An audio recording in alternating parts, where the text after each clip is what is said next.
Hi there, welcome back to the garden. Today I want to share a few of my favorite simple remedies that I've come to rely on, and you will be shocked to hear what these are. Did you know you can use common household items to help your tomato plants thrive? It's true.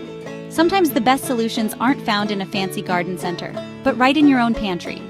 So grab a glass of sweet tea, and let's get our hands a little dirty together.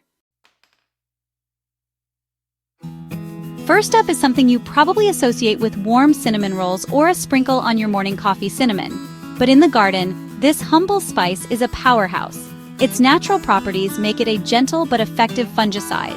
When you see those early signs of damping off disease on your delicate seedlings, a little dusting of cinnamon can help protect them. It's a natural, kind way to give your young plants the best possible start in life, ensuring they grow up strong and resilient. Think of it as creating a protective barrier, a cozy blanket for your plants.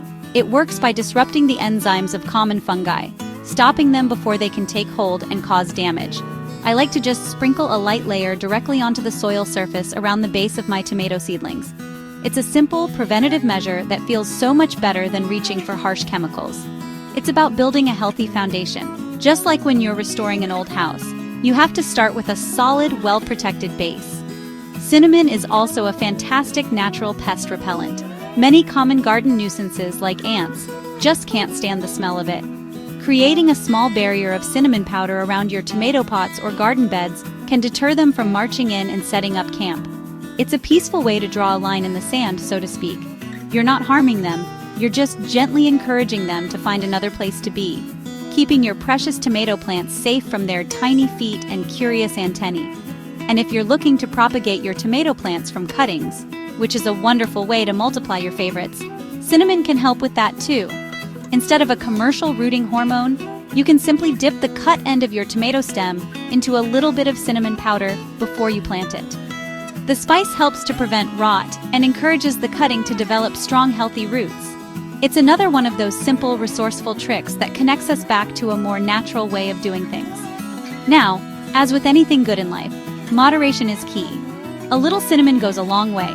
You don't want to completely cover your soil, as that could create a crust that prevents water from getting through. A light dusting is all you need. For a foliar spray to combat fungal issues on the leaves, you can mix about a tablespoon of cinnamon into a quart of warm water, let it steep overnight, and then strain it through a coffee filter before spraying. It's a gentle touch that shows you care.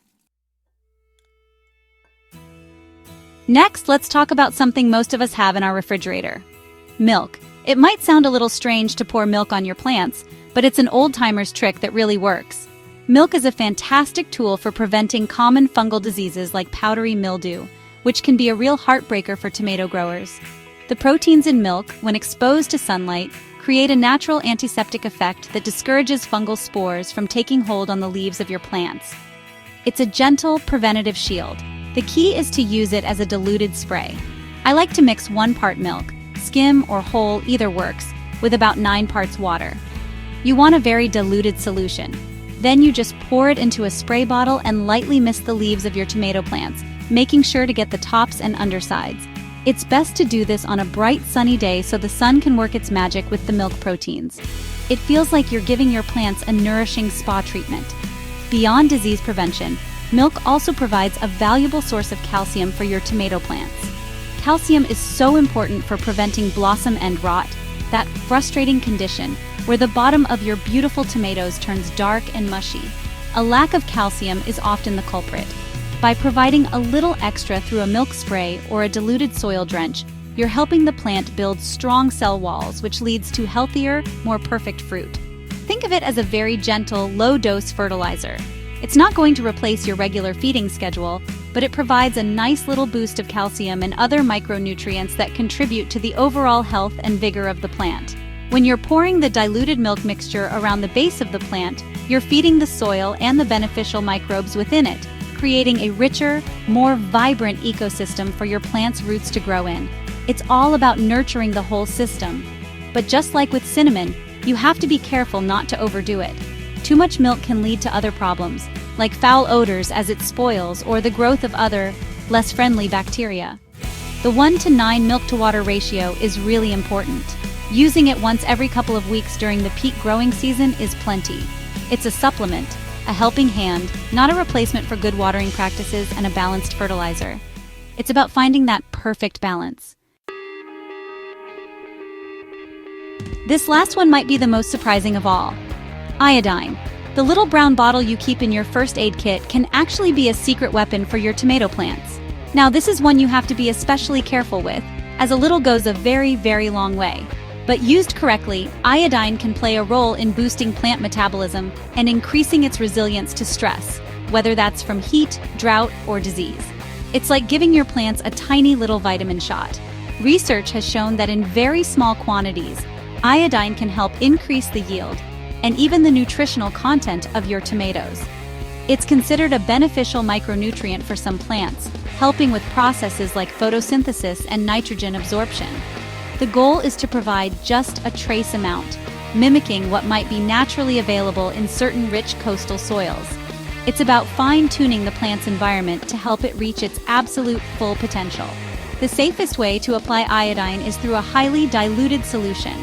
I'm talking about just one single drop of standard povidone iodine from the pharmacy mixed into 3 gallons of water. That's it. You can't just eyeball this one.